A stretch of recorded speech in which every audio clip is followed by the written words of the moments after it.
রব্বুল আলামিন কিয়ামতের ময়দানে 4টি প্রশ্নের উত্তর দেওয়া ছাড়া একজন মানুষকে পা নাড়াতে দিবেন না। আপনি ইমাম সাহেব হন, খতিব সাহেব হন, আলেম সাহেব হন, যেই হন না কেন, আপনাকে প্রশ্নগুলোর উত্তর দিতে হবে। এই প্রশ্নগুলোর মধ্যে থেকে একটা হলো, সম্পদ উপার্জনের ক্ষেত্রে আমরা সবাই জানি উপার্জনের প্রক্রিয়া হালাল হতে হয়। ঘুষের কারবার করে, সুদের কারবার করে, সুদি লোন নিয়ে, চুরি করে, ডাকাতি করে, ছিনতাই করে আরেকজনের হক মেরে টাকা কামাই করা যায় না, এটা আমরা সবাই জানি। কিন্তু যেটা জানি না সেটা হলো, আল্লাহ তাআলা শুধু এটা নিয়ে জিজ্ঞাসা করবেন না যে তুমি কিভাবে কামাই করেছো, কিভাবে কামাই করেছো, শুধু এই প্রশ্নই হবে না। এই প্রশ্নের পাশাপাশি আরেকটি প্রশ্ন করা হবে, কিভাবে ব্যয় করেছো, কামাই কিভাবে করেছো, ব্যয়ের প্রক্রিয়া কি ছিল, তুমি ব্যয় করতে গিয়ে সীমা ছাড়িয়ে চলে গেছো কিনা। ব্যয়ের ক্ষেত্রে একজন মুসলমান সবসময় মধ্যম পন্থা অবলম্বন করতে হবে। মিতব্যয়িতা, মধ্যম পন্থা ব্যয়ের ক্ষেত্রে, এটা আল্লাহ রাব্বুল আলামিনের প্রিয় বান্দা হতে গেলে খুবই গুরুত্বপূর্ণ একটি বিষয়। আল্লাহ সুবহানাহু ওয়া তাআলা কোরআন কারীমে সূরা ফুরকানের মধ্যে ইবাদুর রহমান বা আল্লাহর বান্দাগণ, আল্লাহর প্রিয় বান্দাগণদের তালিকা, যাদেরকে আল্লাহ নিজে বান্দা হিসেবে পরিচয় দিয়েছেন, যাদেরকে আল্লাহ তাআলা বান্দা হিসেবে স্বীকৃতি দিয়েছেন, সে আল্লাহ কর্তৃক স্বীকৃত বান্দা হতে হলে, আমরা তো সবাই নিজেকে আল্লাহর বান্দা বলি, কিন্তু স্বয়ং আল্লাহ আমাদেরকে বান্দা হিসাবে স্বীকৃতি দিচ্ছেন, অ্যাকসেপ্ট করছেন বিশেষ কিছু বৈশিষ্ট্যের বিনিময়ে। সে বৈশিষ্ট্যগুলো কি? সে বৈশিষ্ট্যগুলোর মধ্য থেকে একটা হলো, আল্লাহ বলেছেন ওয়াল্লাযীনা ইযা আনফাকু লাম ইউসরিফু ওয়া লাম ইয়াকতুরু ওয়া কানা বাইনা যালিকা কাওয়ামা। রহমানের বান্দাদের একটা বৈশিষ্ট্য হলো, তারা যখন ব্যয় করে তখন ব্যয় করতে গিয়ে তারা ইসরাফ করে না, তাকদীরও করে না, তার অপচয় করে না, অপব্যয়ও করে না। অজাগায় যেখানে খরচ করার দরকার নেই, অহেতুক সেখানে খরচ করা, এই কাজটাও তারা করে না। আর যেখানে খরচ করা দরকার কিন্তু সেখানে যতটুকু দরকার ততটুকু করে, এর চেয়ে বেশি করে না, অপচয় করে না। এটা গুরুত্বপূর্ণ একটা বিষয়।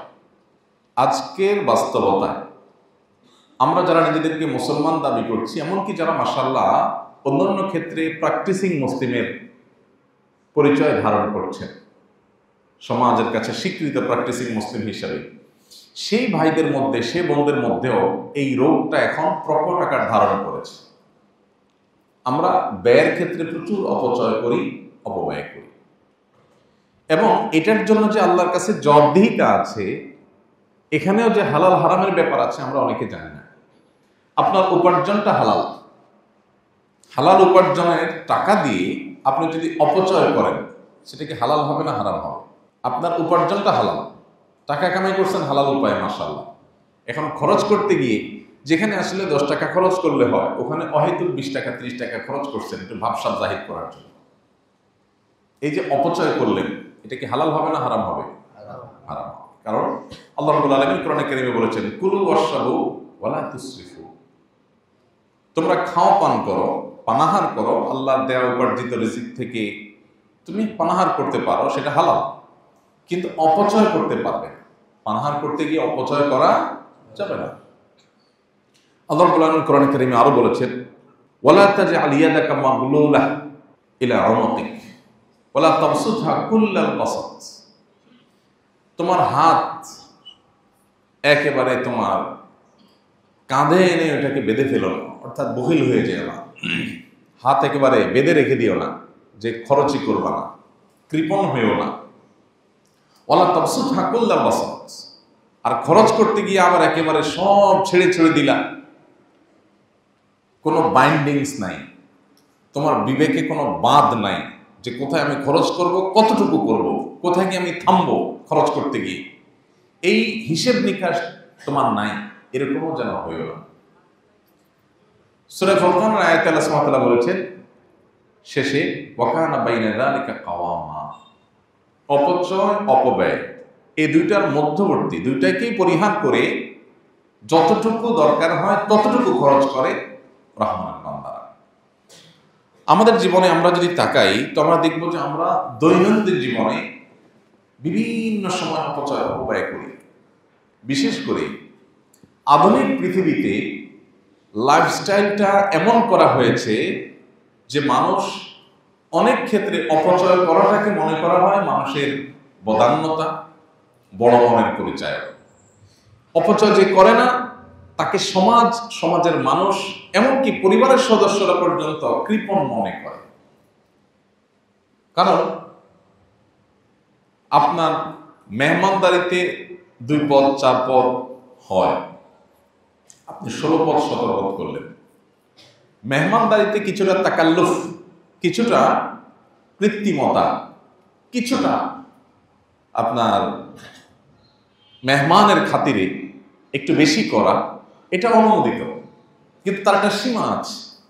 আপনি বাসায় 2 তরকারি দিয়ে খান, মেহমান এসেছে 4 তরকারি করেছেন, 5টা তরকারি করেছেন, 1-2টা ভর্তা করেছেন, এতটুকু পর্যন্ত মেহমান নিতে পারবে, মেহমানের এটা লোড করার ক্ষমতা আছে। কিন্তু আপনার আইটেম যদি হয় 19-20টা, কি বলেন, মেহমান খেতে পারবে? এটা কি যৌক্তিক? 19-20 পদ 25 পদ খানা কি আসলে একজন মেহমান খাইতে পারে? খাইতে পারে। কিন্তু আপনি করেন, আমরা করি। ওই লোকও করে যেই লোক অভিযোগ করে যে ব্যবসার অবস্থা ভালো না, চাকরি নাই, হাতের অবস্থা ভালো না, টাকা পয়সা নাই। ওই নাইটা অবশ্য করে হলো যখন ভাই বোনকে দেওয়ার ব্যাপার আছে, যখন দান করার ব্যাপার আসে, যখন কেউ লোন চায়, তখন নাই করে। আবার যখন মেহমান আসে, মেহমানের সামনে নিজের অবস্থান প্রকাশ করার একটা ব্যাপার স্যাপার আসে, তখন কিন্তু আরে নাই, তখন হলো খাই, তখন হলো কি খাই। ভাইরা আমার, সাহাবায়ে কেরামের একটা বৈশিষ্ট্য ছিল, কানু আকাল্লুহুম তাকাল্লুফান, তাদের মধ্যে কৃত্রিমতা সবচেয়ে কম ছিল, সরলতা ছিল, 2 নম্বরই ছিল। আর আমাদের মধ্যে 2 নম্বরই। কিভাবে 2 নম্বরই? আপনি 18-19 পদ 20 পদ করলেন, এই যে 20 পদ করলেন, আপনি নিজেও জানেন একজন মানুষ 20 আইটেম দিয়ে আসলে খেতে পারবে না, পেটের সাইজ এত বড় না। তাহলে কেন করছেন? এটা একটা ভাবসাবের ব্যাপার যে আপনার বাসায় 20 পদের আইটেম করছে, 20 পদের খাবার জোগাড় করেছেন, মানে আপনি অনেক মেহমান নওয়াজ মানুষ, আপনার বিশাল কলিজা, এটা আপনি প্রমাণ করছেন।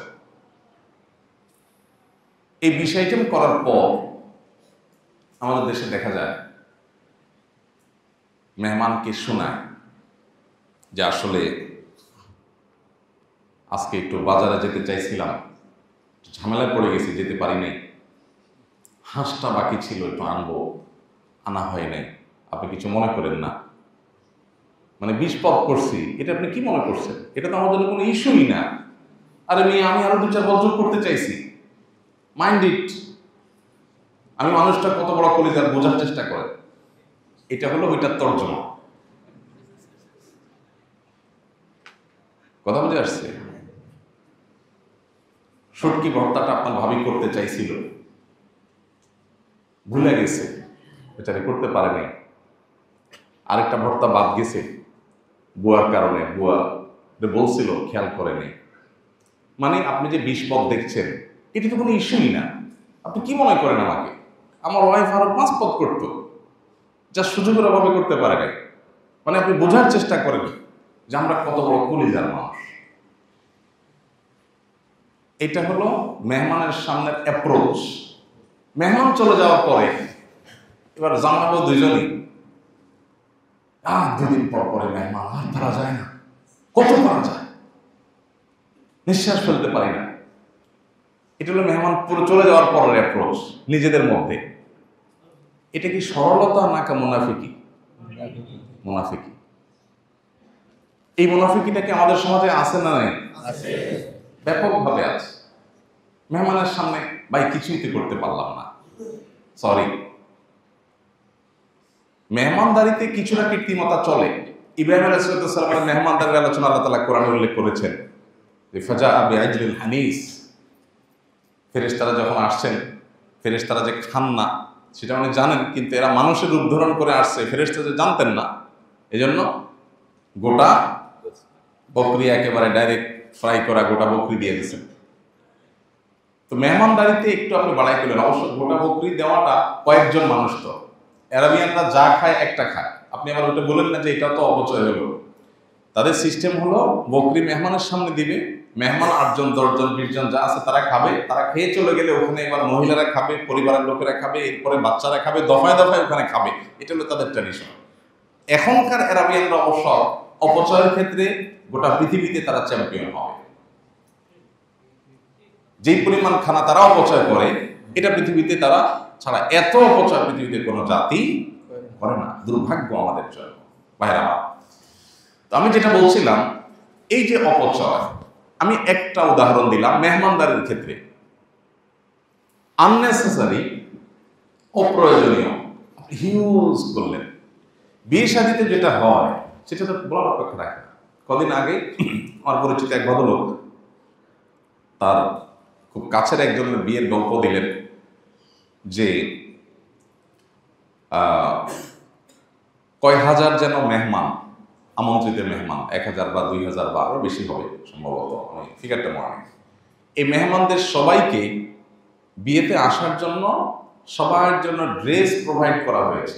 মাথা থেকে পা পর্যন্ত কি পড়বে টোটাল সেট, এক একটা সেটের দাম 20 থেকে 30,000 টাকা এক একজনকে, খাবার দাবার পরে, মানে এগুলো করে বিয়েতে আসবেন।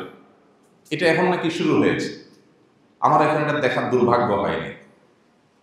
বরযাত্রী অর্থাৎ বরযাত্রী ছেলে পক্ষ, তাদের জন্য এক রকমের ড্রেস, আর মেয়ের পক্ষের যারা তার জন্য আরেক রকমের ড্রেস। ড্রেস দেখে বোঝা যাবে কে কোন যাত্রী, কে কোন পক্ষের। তো এই ড্রেস আনার জন্য এক একজনের জন্য এইভাবে খরচ করেছে। কত কোটি টাকা যেন খরচ করেছে, সেটা বিশাল বড় কোনো ফিগার। এটা হলো বিয়ে। ইন্টারেস্টিং বিষয় হলো, ওই বিয়ে সম্পর্কে কিছুদিনের মধ্যেই আমরা শুনতে পেলাম ওই বিয়েটা সামান্য কয়েকদিন টিকেছে, কয়েকদিন মধ্যেই বিয়েটা ভেঙে গেছে। তো আমাদের সমাজে এরকম অপচয় হয়, ঘরে ঘরে জায়গায় জায়গায় পায়। আমরা অনেকে হয়তো সুযোগের অভাবে সৎ, সুযোগের অভাবে সৎ, এত টাকা নাই যে অপচয় করব। আমি আমার যোগ্যতা অনুযায়ী অপচয় করি, যতটুকু আছে এর মধ্যে অপচয় করি। ভাইরা আমার, আল্লাহ রাব্বুল আলামিন কিয়ামতের ময়দানে 4টি প্রশ্নের উত্তর দেওয়া ছাড়া, কোন কোন বর্ণনায় 5টি প্রশ্নের কথা বলা হয়েছে, এগুলোর উত্তর দেওয়া ছাড়া একজন মানুষকে পা নাড়াতে দিবেন না। আপনি ইমাম সাহেব হন, খতিব সাহেব হন, আলেম সাহেব হন, যেই হন না কেন, আপনাকে প্রশ্নগুলোর উত্তর দিতে হবে। এই প্রশ্নগুলোর মধ্যে থেকে একটা হলো ওয়ান মালিহি মিন আইনা ইকতাসাবাহু ওয়া ফিমা আনফাক। সম্পদ উপার্জনের ক্ষেত্রে আমরা সবাই জানি উপার্জনের প্রক্রিয়া হালাল হতে হয়। ঘুষের কারবার করে, সুদের কারবার করে, সুদি লোন নিয়ে, চুরি করে, ডাকাতি করে, ছিনতাই করে আরেকজনের হক মেরে টাকা কামাই করা যায় না, এটা আমরা সবাই জানি। কিন্তু যেটা জানি না সেটা হলো আল্লাহ তাআলা শুধু এটা নিয়ে জিজ্ঞাসা করবেন না যে তুমি কিভাবে কামাই করেছো, কিভাবে কামাই করেছো, শুধু এই প্রশ্নই হবে না। এই প্রশ্নের পাশাপাশি আরেকটি প্রশ্ন করা হবে, কিভাবে ব্যয় করেছো। কামাই কিভাবে করেছো, ব্যয়ের প্রক্রিয়া কি ছিল, তুমি ব্যয় করতে গিয়ে সীমা ছাড়িয়ে চলে গেছো কিনা। আমার একটা ছেলে, আমার ছেলে বলছে, ছেলে চাইছে কোনো দিকে, বাস আর কোনো কথা নেই। টাকা কত ডাজ নট ম্যাটার, বাসায় আরো 5টা আছে সেটা কোনো ব্যাপার না, ছেলে চাইছে, আমার একটা ছেলে। ভাইরা আমার, এগুলো অপচয়। আমি একটা কথা প্রায় বলার চেষ্টা করি, নিজের পরিবারের সদস্যদেরকে, ছেলে মেয়েদেরকে ভোগী বানাবেন না, ত্যাগী বানাবেন। ভোগ করার জন্য কোনো যোগ্যতার দরকার হয় না। গরিবের ছেলে, গ্রামের ছেলে, একেবারে অশিক্ষিত মানুষ ভোগ করতে দিলে দেখবেন সেও পারে। ভোগ করার জন্য কোনো যোগ্যতার দরকার হয় না। যোগ্যতা লাগে কিসের জন্য? ত্যাগের জন্য। সন্তানকে যদি যোগ্য বানাতে চান তাহলে তাকে ত্যাগ শিখান। তোমার একটা জিনিস মন চাইছে বাবা, আমার পকেটে টাকাও আছে, অভাব নাই আল্লাহর ফজলে, কিন্তু এটা যেহেতু তোমার খুব বেশি দরকার নাই, অতএব এটা আমরা নেব না। এই স্যাক্রিফাইস তোমাকে শিখতে হবে। এখন এই স্যাক্রিফাইস বাবা মারা শেখান না। বাবা মাদের এখন হাহুতাশ হলো, আমার ছেলেটার চাহিদা পূরণ করতে পারি নাই। সবার ছেলের হাতে 1 হাত লম্বা মোবাইল, আমার ছেলেকে একটা মোবাইল কিনে দিতে পারলাম না। এই আফসোস বাবা মার মধ্যে। বাবা মার মধ্যে এই চেতনা নেই যে আমার সন্তানকে নিয়ে বসে চিন্তা করব, আলাপ করব, বাবা এই মোবাইলটা কি খুব বেশি ইম্পর্টেন্ট, এই মোবাইল ছাড়া কি চলা যায় না, এই মোবাইল ছাড়া কি তুমি তোমার জায়গায় পৌঁছতে পারবা না। তুমি যেই টাকাটা তোমার কোনো একটা ডিমান্ড পূরণ করতে গিয়ে খরচ করবা, এই টাকাটা খরচটা কমায়া তুমি একটা গরিবকে দান করতে পারো। তাকে অপশন আমরা দেই না। আমরা চিন্তা করি আমার ছেলে চাইছে, একটা ছেলে একটা মেয়ে, কারণ একটা বেশিতে এখন আর নাই, বেশিরভাগই একটার মধ্যে সীমাবদ্ধ, কারণ আমরা অনেক স্মার্ট। তো ছেলে মেয়েদের চাহিদা পূরণ করতে গিয়ে, পরিবারের সদস্যদের চাহিদা পূরণ করতে গিয়ে, নিজেদের যে দুনিয়াবি ডিমান্ড আছে এটাকে পূরণ করতে গিয়ে আমরা পাগল করা হয়ে যাই। আমাদের কোনো হুঁশ থাকে না, কত খরচ করছে, কত ব্যয় হচ্ছে, আমাদের কাছে কোনো গুরুত্বপূর্ণ বিষয় হয় না। আল্লাহ তাআলা আমাদেরকে হেদায়েত দান করুন। গোটা পৃথিবীতে যদি আপনি তাকান, দেখতে পাবেন গোটা দুনিয়া এখন ভোগবাদের জয় জয়কার চলছে। চতুর্দিকে শুধু ভোগ আর ভোগ ছাড়া কিচ্ছু দেখবেন না। ইসলাম মানুষকে কন্ট্রোল করতে বলে, কন্ট্রোলিং শেখাইতে আসছে ইসলাম, যে আপনি জায়গায় জায়গায় কন্ট্রোল করবেন, কন্ট্রোল করা শিখাবেন পরিবারের সদস্যদেরকে, নিয়ন্ত্রণ শিখাবেন। আমি যেখানে সেখানে পা দেব না, যেখানে সেখানে হাত দেব না, যেটা সেটা কিনবো না, যেটা সেটা করবো না, ভাবসাব জাহির করার জন্য, সমাজে মানুষের কাছ থেকে ওয়াও শোনার জন্য আমি যদি কোনো কিছু করি তাহলে এটা আমার নিচু চিন্তার প্রমাণ বহন করে, এটা উঁচু চিন্তার প্রমাণ বহন করে। সম্পদ হলেই ভোগ করতে হবে, ভোগবাদী হইতে হবে, অপচয়কারী হইতে হবে, টাকা পয়সা উড়াইতে হবে, এটা ছোট লোকের চিন্তা, এটা কখনো বড় লোকের চিন্তা না। তাহলে বড় লোকের চিন্তা কি? বড় লোকের চিন্তা হলো আল্লাহ আমাকে অর্ডার দিয়েছে, তারপর আমি সাদা মাটা চললাম, আমার অর্ডার দিয়ে মানুষের উপকার করলাম, মানুষের সেবা করলাম। অনেকে আছেন সামান্য একটু শখ পূরণ করতে গিয়ে লাখ টাকা উড়িয়ে দিচ্ছেন, সামান্য শখ, যে শখটা আসলে খুব বেশি গুরুত্বপূর্ণ কিছু না, সেটার জন্য তিনি লাখ টাকা উড়িয়ে দিচ্ছেন। অথচ এই লক্ষ টাকা অনেক অসহায় পরিবার যারা বৃষ্টিতে তাদের ঘরে, কুড়ের ঘরে পানি পড়ে জবজব করে, শীত নিবারণ করতে পারে না, 1 লক্ষ টাকা দিলে তারা মাথা গোজাবার জন্য একটা ছোট টিনের ঘর করতে পারে, একটা পরিবার একটা স্থায়ী সমাধান হতে পারে, বছরকে বছর সেখানে বসবাস করতে পারে পরিবার নিয়ে, বাচ্চাদেরকে নিয়ে। আমি সেটা মাত্র আমার সামান্য একটু সম্পূর্ণ করার জন্য খরচ করছি। এক বিন্দু পরিমাণ বুকের মধ্যে আমার অপরাধ বোধ আমার মধ্যে জাগ্রত হচ্ছে না, আমার মধ্যে একটু বাধা আসছে না, একটু আমার সেন্স কাজ করছে না। এটা ইন্ডিকেটর। কিসের ইন্ডিকেটর? যে আমি আসলে ফাসিক আছি, আমি আখিরাতমুখী না, আমি আল্লাহমুখী না। গোটা পৃথিবীতে ভোগবাদের জয় জয়কার। ভোগবাদকে এমন ভাবে প্রতিষ্ঠা করা হয়েছে যে লাইফ যত এক্সপেন্সিভ হবে তত উন্নত দেশ। গোটা পৃথিবীতে তাকান, যেই দিকে তাকাবেন, যেই দেশে যাবেন, যেই দেশে লাইফ যত বেশি এক্সপেন্সিভ, যেখানে জীবন ধারণ করতে 1 গাদা টাকা লাগে, সে দেশ তত উন্নত। এটা হলো আমাদের কাছে উন্নত হওয়ার ডেফিনিশন। স্বামীর একার উপার্জনে চলতে পারে না, স্ত্রীকেও কামাই করতে হয়, সেটা উন্নত। এই যে উন্নতির যে ডেফিনেশনটা আমাদের ব্রেইনে সেটেল হয়ে আছে, এস্টাবলিশড হয়ে আছে, আমাদের সমাজে প্রতিষ্ঠিত হয়ে আছে, এই জায়গাটাকে আমাদের একটু ভাবতে হবে, আসলে কি এটা উন্নতি? স্বামী স্ত্রী দুজন মিলে পাবে যাচ্ছেন, দিনভর ছুটাছুটি করছেন, দুজনেই 8 ঘন্টা 8 ঘন্টা ডিউটি করে আসছেন, করে 1 গাদা টাকা কামাই করছেন। আর স্বামী বাহিরে উপার্জন করেছেন, স্ত্রী বেস্তরের সাইডটা খুব ভালো করে দেখভাল করেছেন, স্বামীর জন্য যে প্রস্তুত থেকেছেন, বাসাকে প্রস্তুত করে রেখেছেন, ইন্টারনাল ইস্যুগুলো ডিল করেছেন, ছেলে মেয়েদের বিষয়গুলো খুব ভালো করে দেখাশোনা করেছেন। কিন্তু উপার্জন খুব বেশি করতে পারেন নাই, যেহেতু দুজন উপার্জন করছেন না। সুখ কি প্রথম অপশনে বেশি হবে না দ্বিতীয় অপশনে বেশি হবে? কোনো সন্দেহ আছে? ভাইরা আমার, গোটা দুনিয়ার দিকে তাকান, দেখবেন যে উন্নত বিশ্বে যারা গরিব, তারা গরিব কেন? বাসায় ওয়াশিং মেশিন নেই। অবশ্য বাসায় ওয়াশিং মেশিন তাদের সবার বাসায় আছে। তাহলে গরিব কেন? গরিব এই জন্য যে তাদের যে টাকা আছে এই টাকা দিয়ে মাঝে মধ্যে ট্যুরে যাবে, এটা যেতে পারছে না, ওয়াইন কেনার টাকা নেই, এই জন্য গরিব। আর আমাদের দেশে এখন গরিবের সংখ্যা চেঞ্জ হয়ে গেছে। একজন গরিব কেন? কারণ তার একটা পছন্দের বাইক আছে, মাত্র 3-4 লাখ টাকা দাম, সেটা কিনতে পারছে না, এই জন্য সে গরিব। আরেকজনের বাসায় ওয়াশিং মেশিন নেই, সেই জন্য সে গরিব। আরেকজনের বাসায় এই ফ্যানের গরমে, এই গরমে ফ্যান চালায় থাকতে হয়, এসি নেই, সেই জন্য তিনি গরিব। অবশ্য গরিব এই সমাজের সব লোক, আমরা সবাই কি গরিব। নবী করিম সাল্লাল্লাহু আলাইহি ওয়াসাল্লাম চমৎকার বলেছেন, স্বর্ণের অক্ষরে লিখবার মতো একটা হাদিস। আমি বারবার এই হাদিস আপনাদের হয়তো শুনিয়েছি। তিনি বলেছেন, লাইসাল গিনা বিকাসরাতিল আরদ, অনেক উপায় উপকরণ, অনেক জিনিসপত্র, অনেক সহায় সম্পদ থাকলে এটাকে ধনী হওয়া বলে না, এটাকে সচ্ছলতা বলে না। তাহলে সচ্ছলতা কি?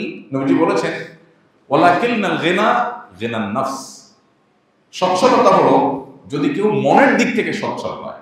মনের দিক থেকে সচ্ছল হওয়ার উপায় কি?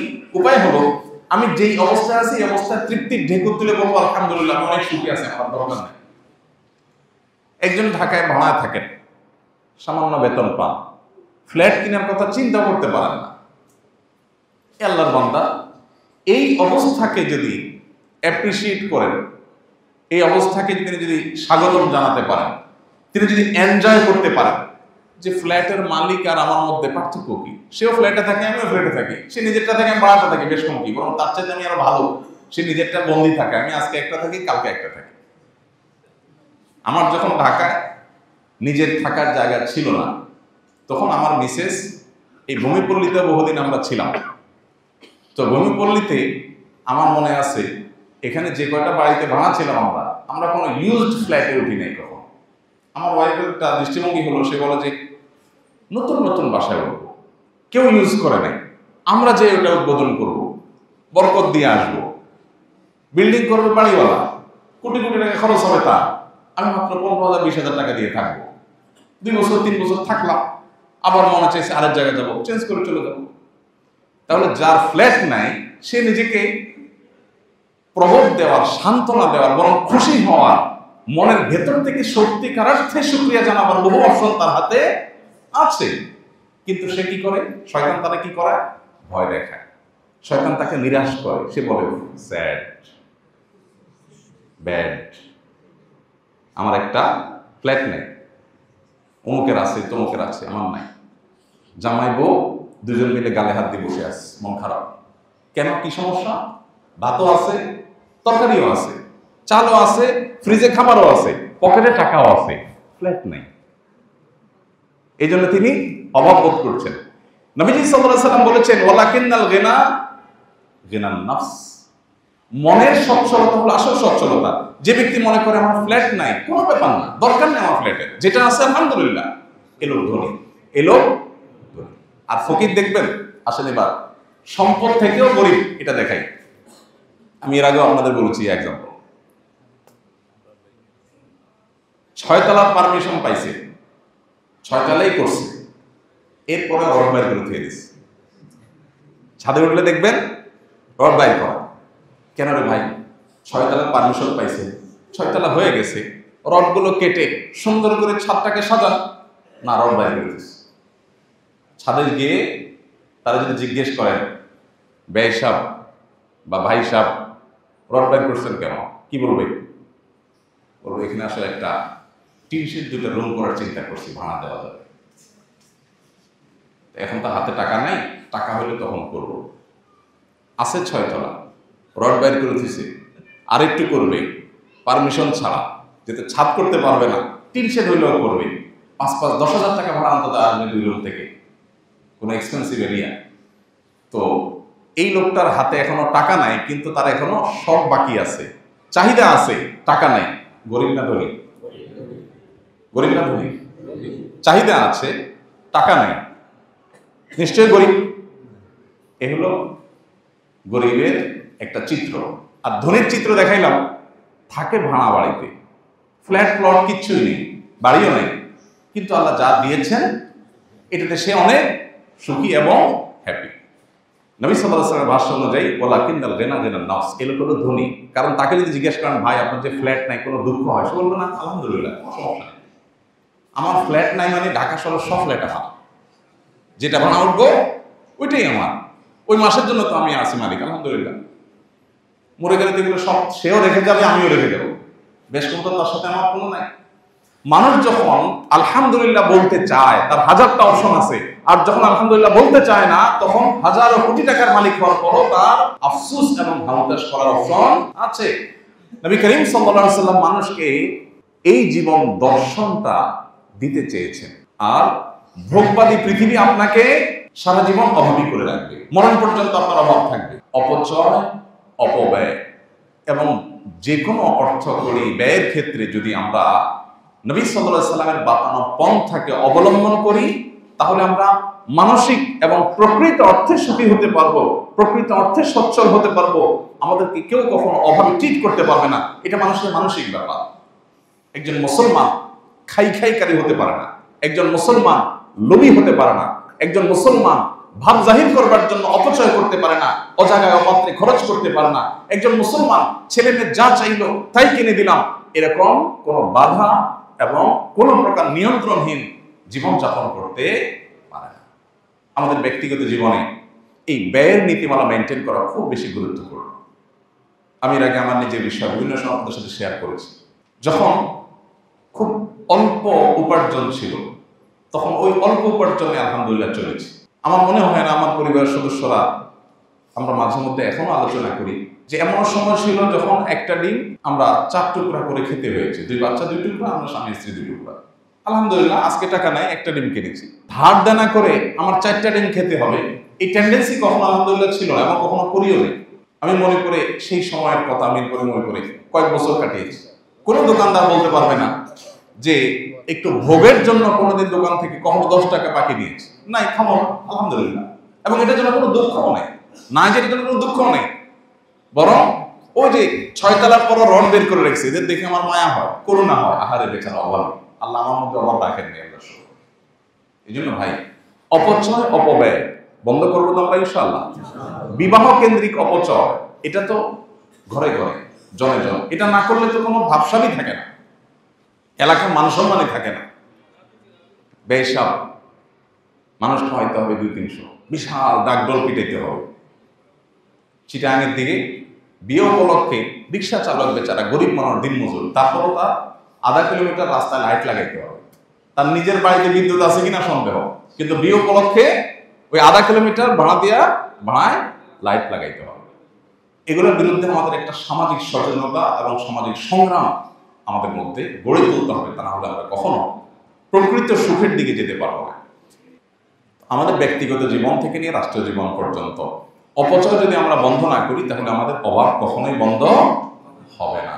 আর একজন মুসলমান হিসাবে আমার অভাব থাকুক আর না থাকুক, অভাব থাকুক বা না থাকুক, আমি লৌকিকতা করতে গিয়ে, প্রদর্শন করতে গিয়ে, মানুষকে দেখাতে গিয়ে, ভাবসাব জাহির করতে গিয়ে, মনের তথাকথিত স্বাদ আহ্লাদ এগুলো পূরণ করতে গিয়ে আমি যদি প্রয়োজনের চাইতে একটু বেশি খরচ করি, আল্লাহর কাছে জবাবদিহি করতে হবে। আমরা অনেকেই স্মার্টফোন কেনার ক্ষেত্রে দেখা যায় যে আমার যে ফোনটা আছে এটা চলে, কিন্তু লেটেস্ট একটা চলে আসছে, এখন এইটা না কিনলে আর ইজ্জত থাকে না, কারণ সবার হাতে ওইটা আছে। এর রোগটা আছে না নেই বলেন? আছে। অনেকে আছেন একদম সবচেয়ে লেটেস্ট মডেলের একটা সেট কিনে ওই বন্ধুদের কাছে যাচ্ছেন। আমাদের প্রবাসী অনেক ভাই আছেন, দেশে আসার সময় সবচেয়ে দামিটা কিনে আনছেন। কেন? কারণ বাজারে যাওয়ার পরে মানুষ দেখে বলবে, ভাই এটা কি সেট দেখিনি তো আগে, ওইটা নতুন বাইক হয়েছে আর কি, এখন দেশে আসেনি। মানে বোঝার চেষ্টা করো আমি মানুষটা কে, তোমরা যেটা চোখে দেখো না মিয়া, ওইটা আমি নিয়ে আসছি, বুঝো? এই হলো তর্জমা, এটা হলো মোড়ের তর্জমা। এই ধরনের মূর্খতা এখন জনে জনে ঘরে ঘরে। আল্লাহ তাআলা কোরআনে কারীমে এই বিষয়ে আমাদেরকে বারবার করে সাবধান করেছে, ওয়ালা তুসরিফু ইন্নাহু লা ইউহিব্বুল মুসরিফিন, তোমরা অপচয় করো না, আল্লাহ তাআলা অপচয়কারীদেরকে পছন্দ করেন না। অতএব নেককার হতে হলে, দিনদার হতে হলে, জান্নাতি মানুষ হতে হলে, ইবাদুর রহমানের কাতারে শামিল হতে হবে হলে আমাদের ব্যক্তিগত জীবনে, পারিবারিক জীবনে, রাষ্ট্রীয় জীবনে সব ক্ষেত্রে অর্থের অপচয় বন্ধ করতে হবে, খাবার দাবার অপচয় বন্ধ করতে হবে, সব ক্ষেত্রে অপচয় অপব্যয় এটা বন্ধ করতে হবে, মিতব্যয়ী হতে হবে, মধ্যমপন্থী হতে হবে। আল্লাহ সব ক্ষেত্রে মধ্যম পন্থা পছন্দ করেন। আপনি কথা বলবেন সীমাতিরিক্ত লাউডলিও হবে না, আবার খুব আস্তে আস্তে বলবেন যেটা বিরক্তিকর সেটাও হবে না। আপনি হাঁটবেন একবারে খুব আস্তে আস্তে হেঁটে মানুষের বিরক্তির কারণ হবেন সেটাও হবে না, অতি দ্রুত হাঁটবেন সেটাও হবে না। আল্লাহ তাআলা কোনো ক্ষেত্রেই মানুষের সীমা লঙ্ঘনকে পছন্দ করেন। আল্লাহ চান সব ক্ষেত্রে আমরা মধ্যম পন্থা অবলম্বন করব। আমার অ্যাপ্রোচের মধ্যে ঢিলামিও থাকবে না, অতিরিক্ত টাইটও থাকবে না, মধ্যম পন্থা থাকবে। সব ক্ষেত্রে আল্লাহ তাআলা মধ্যম পন্থাকে পছন্দ করেন। আমাদের দিনটাই হলো মধ্যমপন্থী দিন। আমরা উম্মতই হলাম ওয়াকাযালিকা জাআলনাকুম উম্মাতান ওয়াসাতা, মধ্যমপন্থী উম্মত। অতএব এটার জন্য পারিবারিক ডিসিশন খুব গুরুত্বপূর্ণ ব্যাপার।